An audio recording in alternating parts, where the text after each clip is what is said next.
وقل جاء الحق وزهق الباطل إن الباطل كان زهوقا إن الحمد لله نحمده ونستعينه ونستغفره ونعوذ بالله من شرور أنفسنا ومن سيئات أعمالنا من يهده الله فلا مضل له ومن يضلل فلا هادي له وأشهد أن لا إله إلا الله وأشهد أن محمدا عبده ورسوله أما بعد فأعوذ بالله من الشيطان الرجيم يا أيها الذين آمنوا اتقوا الله حق تقاته ولا تموتن إلا وأنتم مسلمون يا أيها الناس اتقوا ربكم الذي خلقكم من نفس واحدة وخلق منها زوجها وبث منهما رجالا كثيرا ونساء واتقوا الله الذي تساءلون به والأرحام إن الله كان عليكم رقيبا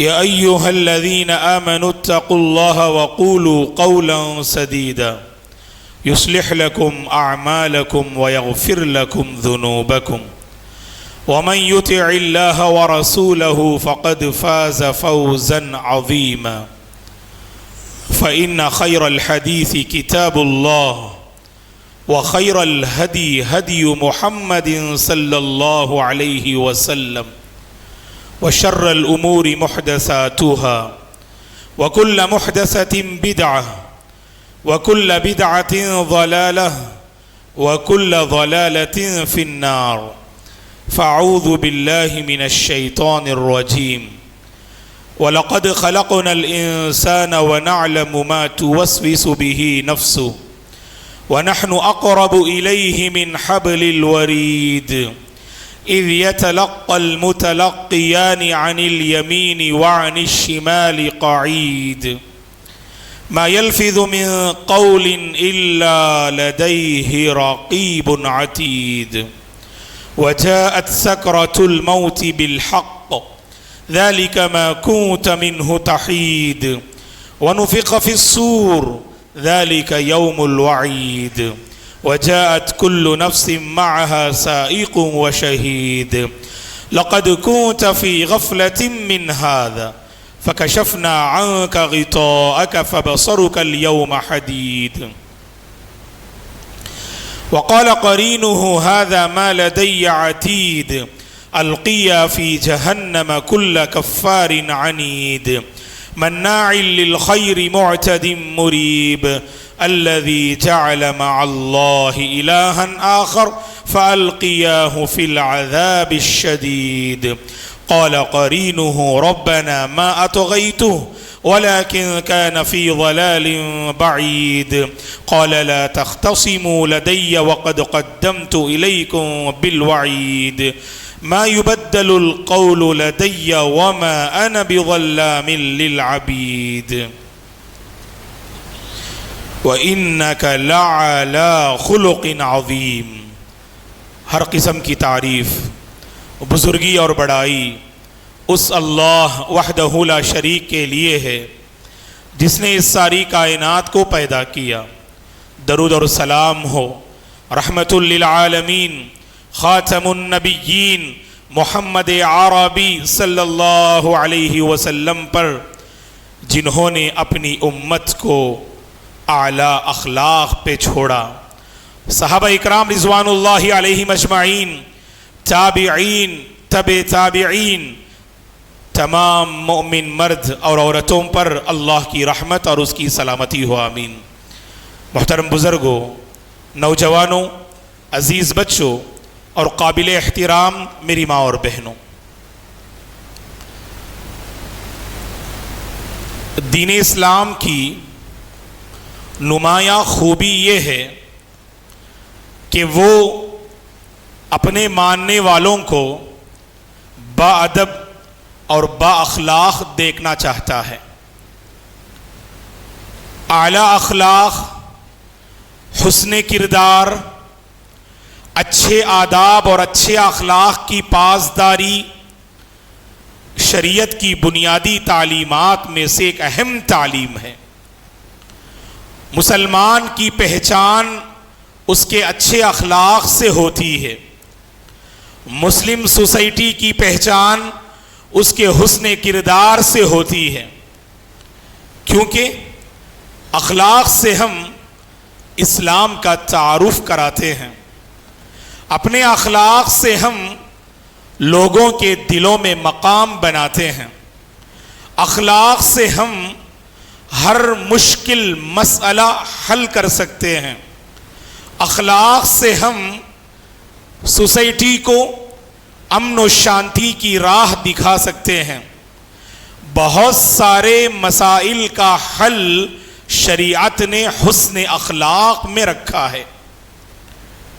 بندگی میں اعلیٰ کردار ادا کرنے کے لیے آپ عظیم اخلاق کے حامل ہوں۔ اسی لیے صلی اللہ علیہ وسلم کی زندگی پڑھیے، 40 سال میں آپ نبی بنائے گئے، نبوت کے ناحیے سے آپ کی پہچان 40ویں سال بنی۔ اس سے پہلے آپ کی جو بنیادی اور مرکزی پہچان تھی کہ عرب کے بہترین اور مثالی انسان محمد صلی اللہ علیہ وسلم، آپ کی دیانت سے متاثر، آپ کی امانت سے متاثر، آپ کی سچائی سے متاثر، آپ کی وفاداری سے متاثر، آپ کی وفا شعاری سے متاثر، دل میں، زبان میں، اعضائے جوارح میں پائی جانے والی امانت و دیانت داری اور سچائی سے عرب کے دلوں میں اللہ کے نبی نے اپنا مقام بنایا۔ اسی لیے جب کعبۃ اللہ میں سیلاب آیا، اللہ کے نبی صلی اللہ علیہ وسلم جوانی کے مرحلے سے گزر رہے تھے، لوگوں نے کعبۃ اللہ کی تعمیر کے لیے اپنا حلال پیسہ لگایا، اور جب تعمیر کعبہ کے بعد حجر اسود کو اس کے مقام پر رکھنے کی باری آئی، تاریخ کا یہ سنہرا واقعہ ہم سب جانتے ہیں کہ جب لوگوں میں اختلاف ہوا تو فیصلہ کرنے والے نے یہ فیصلہ کیا کہ کل سویرے سب سے پہلے خانہ کعبہ میں جو داخل ہو اس کے فیصلے سے ہم راضی ہوں گے، اور مقدر یہ تھا کہ اگلے دن کعبے میں داخل ہونے والے سب سے پہلے محمد صلی اللہ علیہ وسلم نامی ایک نوجوان تھے۔ اور جب لوگوں کی نظر حضرت محمد پہ پڑی صلی اللہ علیہ وسلم پر، اللہ اکبر، تو سب لوگوں نے ایک آواز ہو کے کہا، ارے محمد تو صادق ہیں، محمد تو امین ہیں، اور آپ کے فیصلے سے ہم راضی ہیں۔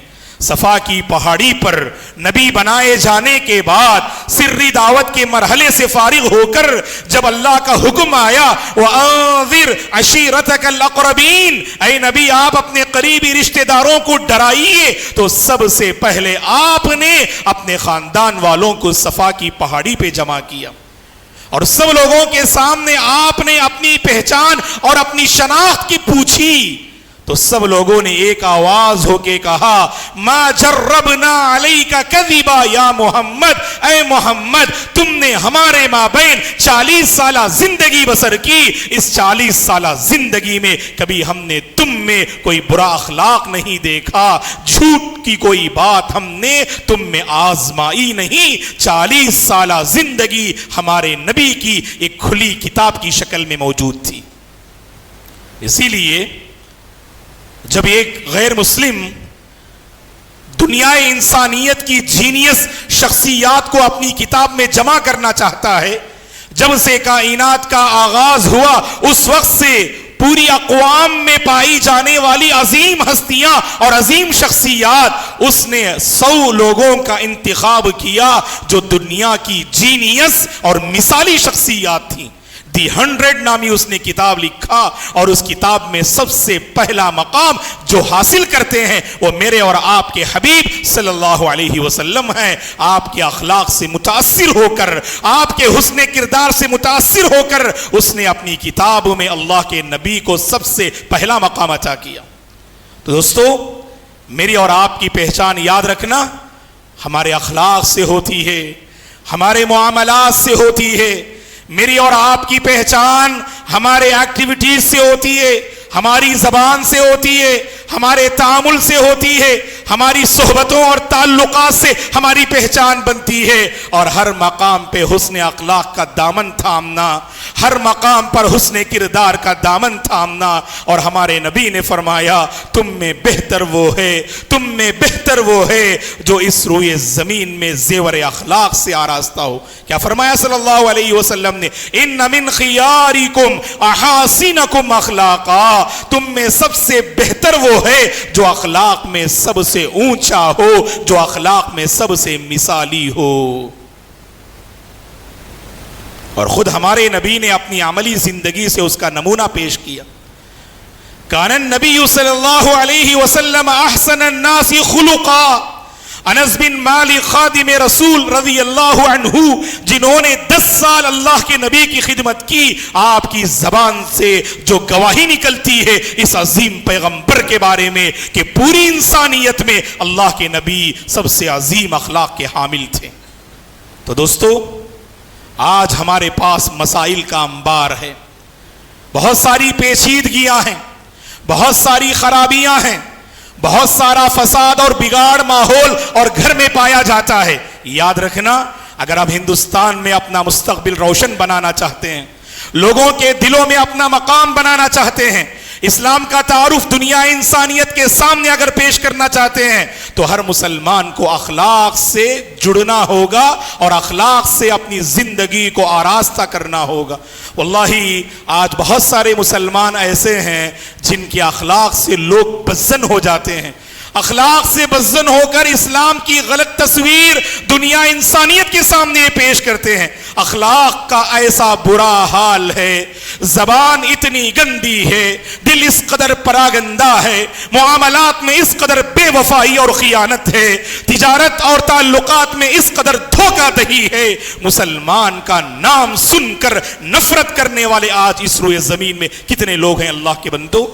یاد رکھنا اسلامی تعلیم میں کشش ہے، اسلامی تعلیم میں لچک ہے، اور اس کے اندر لچک اور کشش پیدا کرنے کے لیے اپنے اخلاق کو ہمیں نکھارنا ہے اور اپنی شخصیت کو ہمیں کھنگالنا ہے. جب اخلاق کی بات کرتے ہیں تو پوری امانت داری سے یہ بات ہم کہیں گے. باہر کی دنیا میں بعض لوگ اخلاق کا تو بڑا اچھا ثبوت دیتے ہیں، لوگوں سے مسکرا کے ملتے ہیں، عفو درگزر سے کام لیتے ہیں، اور بظاہر تعلقات ایک حد تک بہتر نظر آتے ہیں. آج مسلم سوسائٹی کا حال یہ ہے دوستو کہ اخلاق اپنے گھر والوں کے ساتھ آپ اختیار کرنا چاہیے. آپ کے حسن اخلاق کے سب سے زیادہ مستحق آپ کے اہل خانہ ہیں، آپ کے حسن اخلاق کے سب سے زیادہ مستحق آپ کے گھر والے ہیں.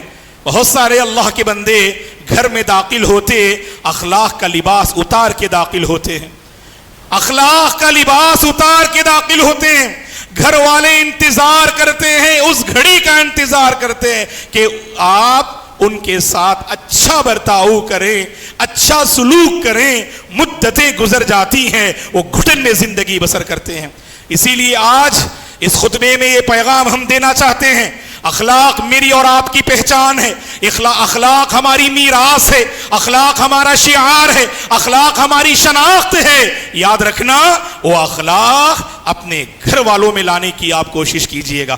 گھر میں داخل ہوتے ہیں تو ماں باپ کے ساتھ ہمارے اخلاق کیسے ہیں یہ ہر نوجوان اور ہر بچے کو اس کا جائزہ لینا چاہیے. مسئلہ یہ ہے دوستوں کے ساتھ ہمارے جو اخلاق ہوتے ہیں، جو ٹائم اسپینڈ کرنا، ان کے ساتھ بیٹھ کے بات کرنا اور ان کے دکھ سکھ میں کام آنا، ان کو دلاسا دینا اور ان کی مصیبت پہ کام آنا، ان کے چہروں پر مسکراہٹ لانا، یہ اخلاق ہم اپنے ماں باپ کے ساتھ نہیں کرتے ہیں. دوستو آج کتنے ماں باپ ہیں جو ترستے ہیں کہ بچے 5 منٹ بیٹھ کے گفتگو کریں. بڑا عجیب حال ہے دوستو، اور پھر بھی ہم دعویٰ ہے کہ ہم صاحب اخلاق ہیں. یہی تو اخلاق ہے. کیا بتائیے آپ کہ آپ کے ماں باپ آپ سے ایک 5 منٹ کا مطالبہ کریں، ایک 10 منٹ کا مطالبہ کریں، بیٹھ کر ان کے ساتھ کھل کے آپ گفتگو کریں. ارے کتنے اللہ کے بندے ہیں جو اپنے ماں باپ کو دیکھ کر اپنا چہرہ جو ہے پھیر لیتے ہیں, اپنے ماں باپ کو دیکھنا پسند نہیں کرتے. اگر کبھی کچھ بات کرنے کی ضرورت بھی آئے, صرف برسنا, صرف الجھنا, ان کے دل کو تکلیف دینا, ان کے آنکھوں سے آنسو نکالنا. آج کتنے ماں باپ ہیں, یاد رکھنا اللہ کے بندو, ماں باپ کے آنکھوں سے نکلنے والے آنسو حشر کی عدالت میں ہمیں جواب دینا ہے. ماں باپ کی آنکھوں سے نکلنے والے آنسو حشر کی عدالت میں باز پرس ہوگی. یاد رکھنا, ماں باپ کو دکھ پہنچا کر کبھی آپ صاحب اخلاق نہیں بن سکتے, آپ کبھی آپ صاحب اخلاق نہیں بن سکتے آپ. اسی لیے یاد رکھیے, اگر آپ سے کوتاہی ہوئی معافی مانگیے, آپ معافی مانگنے سے چھوٹے نہیں ہوتے. بڑا پرابلم کیا ہے معلوم, بچوں کی غلطی ہوتی ہے. بعض ماں باپ بڑے دکھ سے کہتے ہیں, مولانا میرے بیٹے سے بات کر کے 3 سال ہو گئے, میرے بیٹے سے بات کر کے ایک مدت ہو گئی. کیوں بات نہیں کرتے ہیں؟ ماضی میں کبھی ڈانٹا تھا, ماضی میں کبھی تربیت کرنے کی کوشش کی تھی, آپ کی غلطی پر انہوں نے گرفت کرنے کی کوشش کی, آپ نے اپنا دشمن سمجھ لیا اور کبھی ان کا چہرہ دیکھنا گوارا نہ کیا, اور اس حدیث کو آپ بھول گئے, اس حدیث کو آپ بھول گئے, رضا اللہ فی رضا الوالدین وسخط اللہ فی سخط الوالدین. ماں باپ راضی تو اللہ راضی, ماں باپ ناراض تو اللہ بھی ناراض. اس لیے اللہ کے بندو, ماں باپ کو دیکھیں تو مسکرا کے ملاقات کرو, ماں باپ کو دیکھیں تو ماں باپ کا ٹینشن دور ہو جانا چاہیے. بچوں کے اخلاق اتنے حسین ہو, اتنے خوشگوار ہو کہ آج ماں باپ بچوں کو دیکھیں نا, ان کے کلیجے کو ٹھنڈک پہنچے, ان کی آنکھوں کو ٹھنڈک پہنچے. آج مسئلہ یہ ہے, جب نوجوان گھر سے باہر نکلتے ہیں ایسا لگتا ہے کہ ماں باپ اپنی ہتھیلی پر آگ کا انگارہ رکھے ہوئے ہیں. کب جو ہے کون سی آفت گھر لے کر آئیں گے آپ, کون سی مصیبت آپ گھر لے کر آئیں گے. بہت سارے ماں باپ پریشان رہتے ہیں, اور کتنے ایسے ماں باپ ہیں, اللہ سلامت رکھے, اللہ صحت و عافیت سے رکھے, ان کی زندگی میں بیماری ان کے بچوں کی وجہ سے آئی. شوگر میں مبتلا ہیں, بی پی میں مبتلا ہیں, دھڑکن انہیں ہے. جانتے ہیں کیوں ہے؟ بچوں کی وجہ سے. بچے ٹینشن دیتے ہیں, بچے اپنے ماں باپ کو بیمار اور کمزور کرتے ہیں. اللہ سے ڈرو اللہ کے بندو, ہم اپنے ماں باپ کی بیماری کا سلوشن ہیں, ہم اپنے ماں باپ کی بیماریوں کی دوا ہیں. ہم یہ پہچاننا چاہیے, اگر انہیں کچھ بیماری بھی ہو, ہمیں دیکھ کر وہ بیماری ختم ہو جائے, ہمیں دیکھ کر ان کے دل کو سکون پہنچے. ایسا کردار اپنائیے, ایسے اخلاق اپنائیے. باہر کی زندگی میں بھی ہمارے اخلاق اتنے اونچے ہوں, آپ کے امی سے, آپ کے ابو سے لوگ کہیں تو بیٹا ہو تو آپ کے بچے کی طرح ہو. اللہ اکبر, بیٹا ہو تو آپ کے بچے کی طرح ہو. جب اس وقت ماں باپ کو جو نعمت, جو ٹھنڈک جو پہنچتی ہے نا دوستو, دنیا کی کوئی طاقت وہ ٹھنڈک نہیں دے سکتی ہے, دنیا کی کوئی طاقت وہ ٹھنڈک نہیں دے سکتی ہے. لیکن آج مسئلہ کیا ہے, جب ہمارے ماں باپ باہر نکلتے ہیں, شکایتوں کا انبار کھڑا کر دیتے ہیں, لوگ شکایتوں کا انبار کھڑا کر دیتے ہیں. وقت کو برباد کرنے والے, لوگوں کو تکلیف دینے والے, گندی زبان استعمال کرنے والے, غلط صحبتوں میں مبتلا, جب ماں باپ کو خبر ملتی ہے, واللہ ان کی ساری نعمتیں دفن ہو کر رہ جاتی ہیں, ان کا آرام زمین میں دفن ہو جاتا ہے. وہیں سے وہ بیمار ہونے لگتے ہیں, پریشان ہونے لگتے ہیں. یاد رکھنا اللہ کے بندو, ہمارا اخلاق اتنا اونچا ہونا چاہیے, ہمارے ماں باپ جب بھی نام سنیں ہمارا, جب بھی ہمیں دیکھیں, ان کے دل کو اور کلیجے کو ٹھنڈک پہنچنی چاہیے. ایسی زندگی گزارو, اللہ آپ تمام پر رحم و کرم کا معاملہ فرمائے. چلے گھر میں داخل ہوتے ہیں, ایک طرف ماں باپ کا معاملہ ہم نے ذکر کیا, دوسری جانب شوہر بیوی کے ساتھ اچھے اخلاق سے پیش آئے. قرآن میں اللہ نے کیا کہا, سورہ نساء پڑھیے گا, بڑی عظیم آیت ہے. ہر شوہر کو اس آیت میں بڑا عظیم پیغام ہے. وَعَاشِرُوهُنَّ بِالْمَعْرُوفِ. کامیاب شوہر وہ ہے جو اپنی بیوی کی فیلنگ کو سمجھے, جو اپنی بیوی کے جذبات کو سمجھے, جو اپنی بیوی کے ساتھ انسانیت کا معاملہ کرے, رحم و کرم کا معاملہ کرے. یہ انسانیت, یہ رحم و کرم, یہ عفو درگزر اخلاق کے بہترین ٹاپکس ہیں, اخلاق کے بہترین چیپٹرز ہیں. آج ہم نے اپنی بیویوں کے ساتھ اس کو نظر انداز کر دیا. صبح سے شام تک بیوی اپنے شوہر کا انتظار کرتی ہے. اس لیے نہیں, آپ گھر میں داخل ہو کر قیامت قائم کر دیں, گھر میں داخل ہو کر اسے اور پریشان کر دیں. وہ محبت کی گھڑی کا انتظار کرتی ہے, وہ سکون کی گھڑی کا انتظار کرتی ہے. ہر عورت حقیقی محبت اپنے شوہر میں پانا چاہتی ہے. ہر عورت حقیقی سکون اپنے شوہر میں دیکھنا چاہتی ہے. اس لیے اللہ کے بندو, آپ کے 1000 ٹینشن سہی, آپ کے 1000 مسائل سہی, گھر میں داخل ہوں, مسکراہٹ کے ساتھ اپنی بیوی سے ملاقات کیجیے. واللہ ایسے آپ کو سلوشن ملیں گے, آپ کی محترمہ سے باہر کی زندگی کے ٹینشن بھی ختم ہو جائیں گے. میں تو کہوں گا اللہ کے واسطے وہ ریل شیئر مت کرو, وہ ویڈیو شیئر مت کیجئے گا. آج بڑا پرابلم ہے, سوشل میڈیا کی بڑی مکاری ہے. آج ہمارے موبائل میں ایسے ویڈیوز ہیں, ہمارے نوجوانوں کو پوچھئے بربادی کی شروعات کب ہوتی ہے. بہت سارے نوجوانوں کے ذہن میں جو ٹاپک آئے گا بربادی کے سلسلے میں شادی کا ٹاپک ہے. بربادی کی شروعات مولانا شادی سے ہوتی ہے. اللہ کے بندو, حقیقی سکون کی شروعات شادی سے ہوتی ہے. حقیقی سکون کا سفر شادی سے شروع ہوتا ہے. شرط یہ ہے دونوں ایک دوسرے کے لیے وفادار ہوں, دونوں ایک دوسرے کے لیے بااخلاق ہوں, دونوں ایک دوسرے کے لیے بے مثال ہوں, دونوں ایک دوسرے پر سچی محبت نچھاور کرے. واللہ وہ زندگی جنت نما بن جاتی ہے, وہ زندگی جنت نما بن جاتی ہے. سوشل میڈیا نے کہا شادی خانہ بربادی, اسلام کہتا ہے شادی خانہ آبادی. ہمارے نبی نے اپنے پرابلم کا سلوشن کہاں تلاش کیا؟ آپ جانتے ہیں, مشہور واقعہ ہے, علماء کی زبانی آپ نے سنا ہے. ہمارے نبی پر جب پہلی وحی نازل ہوئی, اللہ کے نبی کی پریشانی کیا تھی؟ ایسا لگ رہا تھا کہ آپ سے آپ کی روح پرواز کر جائے گی, آپ سے آپ کی جان چلی جائے گی. جان لیوا مصیبت, جان لیوا آفت. اللہ کے نبی نے اس آفت کا سلوشن اپنی بیوی میں تلاش کیا. فوری طور پر گھر جاتے ہیں, ماں خدیجہ سے کہتے ہیں زملونی زملونی. ماں خدیجہ سے آپ کہتے ہیں مجھ پہ چادر اڑا دو, مجھ پہ چادر اڑا دو. اللہ اکبر, کیا نیک خاتون تھی وہ, کیا مثالی بیوی تھی وہ. ماں خدیجہ نے اللہ کے نبی سے یہ سوال نہیں کیا اے اللہ کے نبی بتاؤ تو صحیح کیا ٹینشن ہے, اے محمد بتاؤ تو صحیح کیا پرابلم. نہیں, نیک خاتون حالت کو سمجھتی ہے, سچویشن کو سمجھتی ہے اور اس کے حساب سے ڈیل کرتی ہے. یہاں پر دیکھیے, اگر شوہر اپنی بیوی سے کہے باہر کی زندگی میں پریشان, باہر کی زندگی میں مصیبت میں مبتلا, سکون چاہتے ہوئے گھر میں داخل ہوتے ہیں, رحمت چاہتے ہوئے گھر میں داخل ہوتے ہیں. نیک خاتون اپنے شوہر کے جذبات کو سمجھتے ہوئے فوری طور پر ان سے الجھنا نہیں, شکایات کا انبار ان کے سامنے پیش کرنا نہیں. اگر شوہر نے چائے کا مطالبہ کیا, نیک خاتون پہلی فرصت میں چائے دے دے.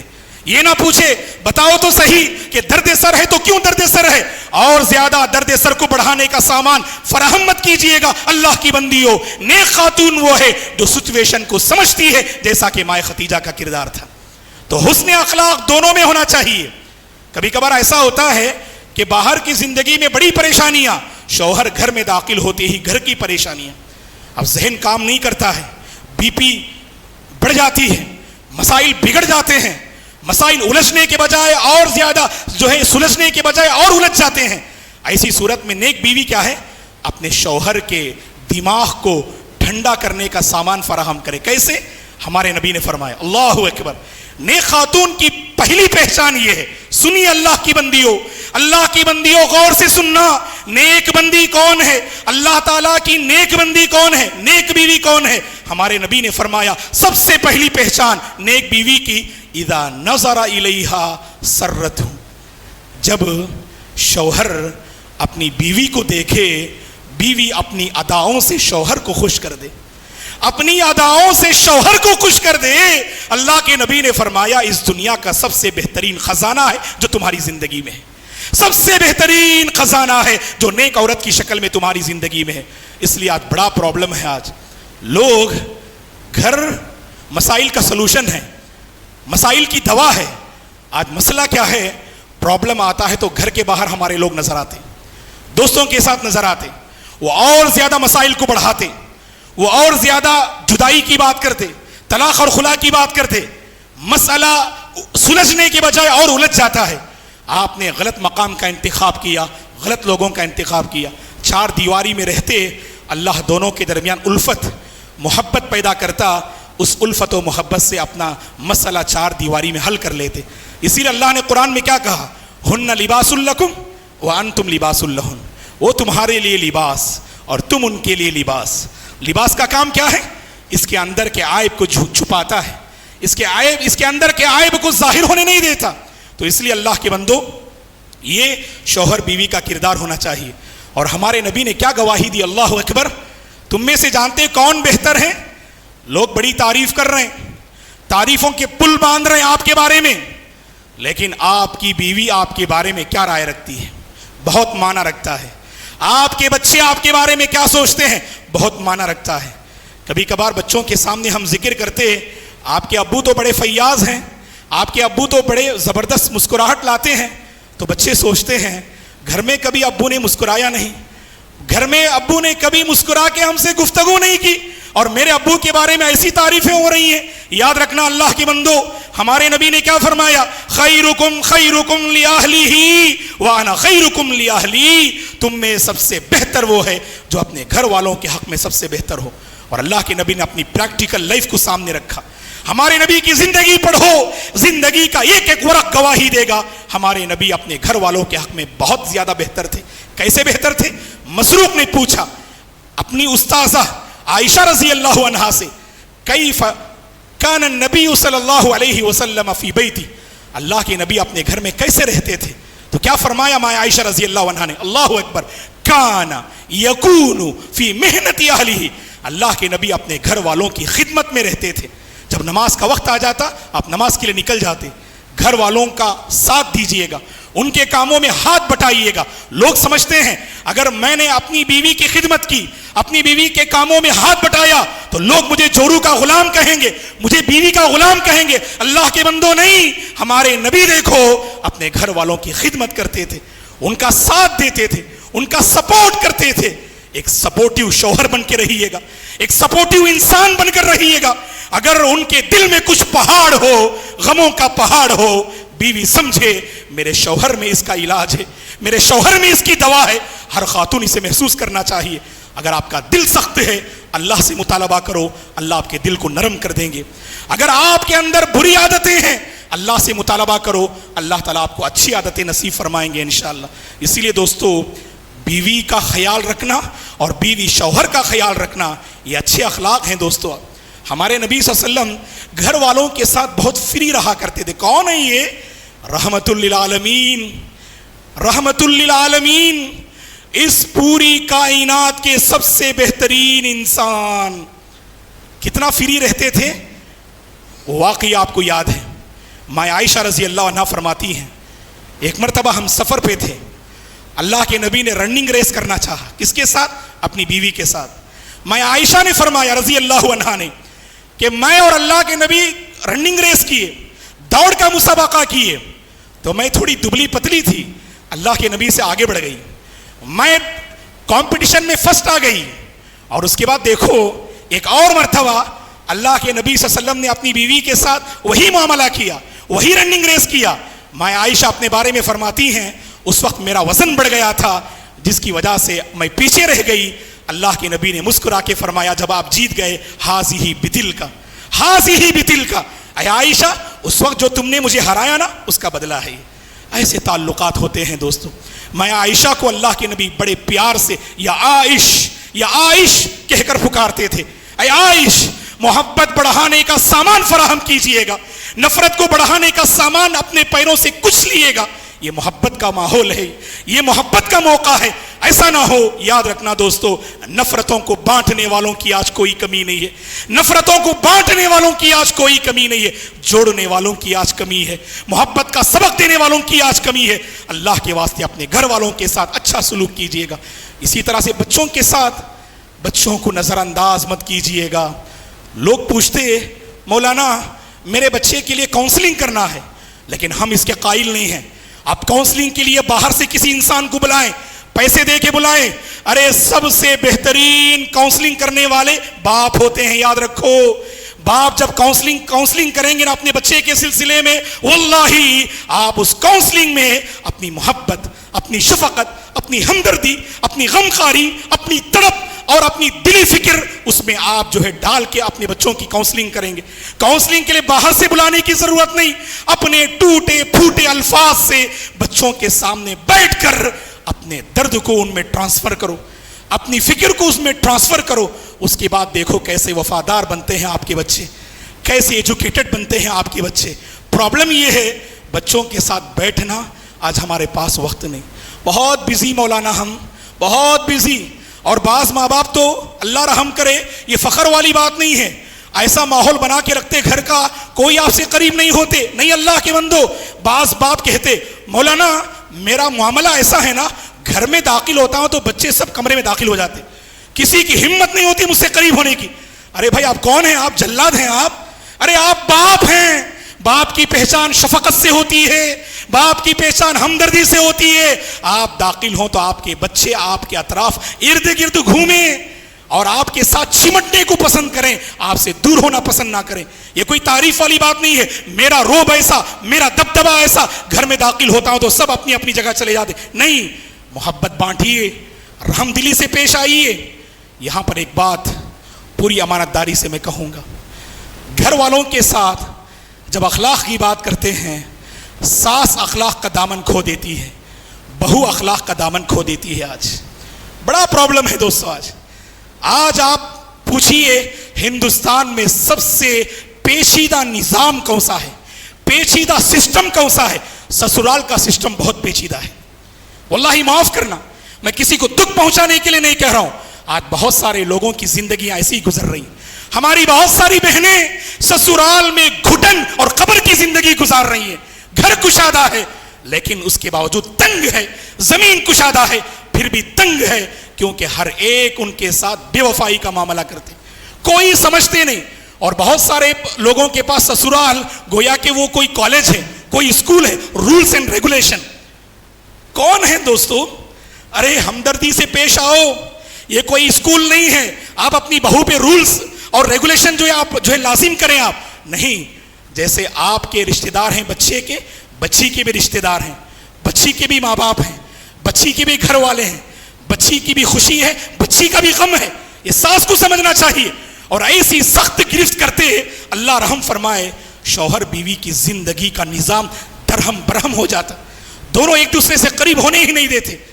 اسی لیے آپ دیکھیے غلط تعلقات کا سلسلہ, غلط تعلقات کا سلسلہ.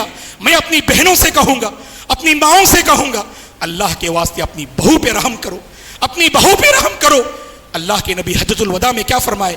اتقوا اللہ فی النساء, عورتوں کے سلسلے میں, عورتوں کے سلسلے میں, بیویوں کے سلسلے میں اللہ سے ڈرنا.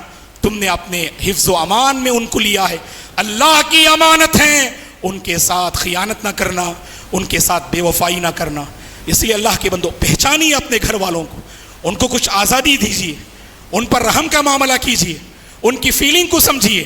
اور شوہر کی جو بہنیں ہوتی ہیں جنہیں ننن کہتے ہیں, یہ بھی معاملات کو خراب کر دیتی ہیں. خود عورت ہیں لیکن عورت کی فیلنگ کو سمجھتی نہیں. اپنے بھائی کی بیوی کو تنگ کرنا, پریشان کرنا, ستانا, یہی ان کا معاملہ ہوتا ہے. اگر بھائی نے اپنی بیوی پر محبت کو ظاہر کیا, اگر کسی وجہ سے گھر والوں کو اطلاع مل جائے, وہاں قیامت قائم ہو جاتی ہے. ارے وہ تو پاکیزہ محبت ہے, وہ تو پاکیزہ تعلق ہے. اللہ کے واسطے اسے بگاڑنے کی کوشش نہ کرنا. پوری باتوں کا خلاصہ یہ ہے اللہ کے بندو, ہم اچھے اخلاق کے حامل ہیں.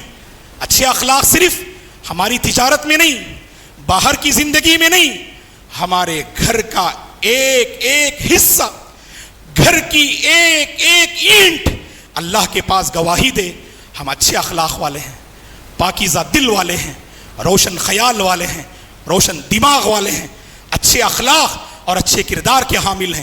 امید کرتے ہیں کہ ہم میں سے جس کے اندر جو خرابی ہے اسے دور کرنے کی انشاءاللہ ہم کوشش کریں گے. ایک دوسرے پہ رحم کریں گے, ایک دوسرے کو سمجھیں گے, محبت کا ماحول قائم کریں گے, نفرت کا ماحول ختم کریں گے. اس کے لیے ضروری ہے, یہ کہہ کر میں اپنی گفتگو ختم کروں گا, اپنے دل کو پاک کیجئے گا, اپنے دل کو صاف کیجئے گا. اللہ کے واسطے کینہ کپٹ نہیں رکھنا. کبھی ساس کیا سوچتی, میری بیٹی پریشان بہو آرام سے ہے, بیٹی پریشان بہو آرام سے ہے, بہو کو اور آرام دو نا.